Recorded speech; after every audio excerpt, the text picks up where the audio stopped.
17वीं शताब्दी में बनाया गया लाल किला आज के समय में राजधानी में शक्ति का प्रतीक समझा जाता है।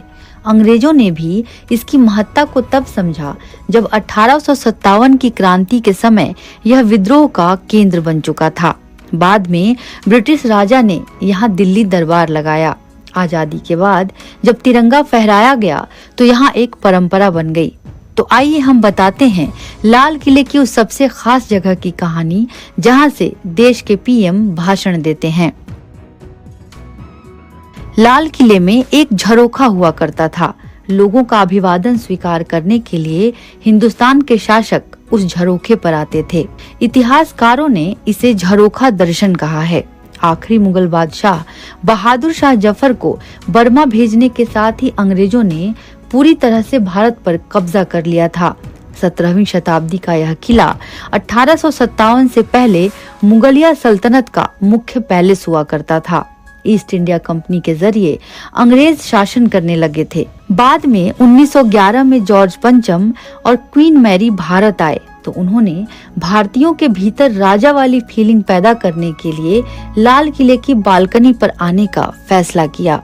जॉर्ज पंचम की ताजपोशी के लिए दिल्ली में तब शाही दरबार लगा था। यहीं पर राजधानी कलकत्ता से दिल्ली शिफ्ट करने का फैसला हुआ। 13 दिसंबर 1911 को शाही कपल लाल किले की बालकनी पर आया था। इसके जरिए अंग्रेजी सम्राट ने संदेश दिया था कि अब वही भारत के राजा हैं। दरअसल 1857 के विद्रोह के बाद मध्य और उत्तर भारत के कुछ हिस्सों से अंग्रेजों का अस्थायी रूप से नियंत्रण हट गया था। उस समय बहादुर शाह जफर विद्रोह के सबसे बड़े प्रतीक के तौर पर उभरे थे। वह तब तक लाल किले में ही थे। ऐसे में अंग्रेजों को लगा कि भारत पर हुकूमत के लिए सत्ता के केंद्र को अपने कब्जे में लेना होगा।